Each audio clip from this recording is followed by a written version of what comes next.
नमस्कार, मी सारिका हिंदूराव कन्वस किचन मराठी चॅनलमध्ये तुमचं स्वागत करते। आज आपण इथे बटाट्याची पिवळी भाजी करणार आहोत।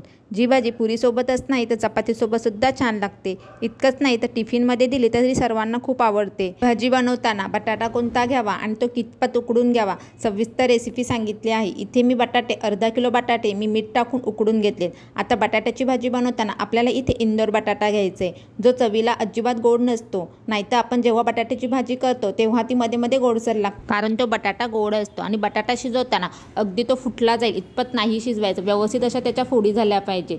इथे तुम्ही बघा बटाट्याच्या व्यवस्थित अशा फोडी झाल्यात। इथे मी तेल गरम करत ठेवले। तेलाचं प्रमाण सुद्धा आपण नेहमीच्या भाजीमध्ये वापरतो त्यापेक्षा थोडंसं प्रमाण जास्त घ्यायचं। त्यामध्ये मी टाकते मोहरी तडतडल्यानंतर जिरा आणि इथं फ्रेश कढीपत्ता वापरते। बटाट्याच्या भाजीला जर तुम्ही फ्रेश कढीपत्ता वापरला तर बटाट्याच्या भाजीला कढीपत्त्याचा फ्लेवर मस्त येतं। आलं आणि लसूण मी इथे ठेचून वापरते।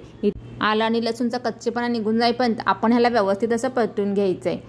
हिरवी मिरची इथे मी 5-6 हिरव्या मिरच्या वापरते। जर तुम्हाला भाजी तिखट नको असेल तर तुम्ही इथे मिरचीचं प्रमाण कमी जास्त करू शकता, पण बटाट्याची ही भाजी तिखटच खूप चांगली लागते। त्यामध्ये एक बारीक कापून घेतलेला कांदा टाकून घ्यायचे। आता हा कांदा मऊ होईपर्यंत व्यवस्थित परतून घेऊया। त्यानंतर त्यामध्ये हिंग, हळद आणि छोटा चमचा धना हळद टाकून व्यवस्थित असं मिक्स करून घेऊयात। त्यामध्ये आपण आता कापून घेतलेला सगळा बटाटा टाकून घ्यायचे आणि व्यवस्थित असं एकजीव करून घ्यायचे। चवीपुरता वरतून थोडं मीठ टाकूया। आता हा मीठ तुम्ही कांदा परतत असताना टाकलात तरी सुद्धा चालेल। आणि हा बटाटा मिक्स करत असताना आता आपण हा मध्ये फोडून घ्यायचे, म्हणजे सगळे मसाले ह्या बटाट्याला व्यवस्थित असे लागले जातात। आता त्यावरती झाकण ठेवून आपण 10 मिनिटं मंद गॅसवरती मस्त अशी वाफ काढून घेणार आहोत।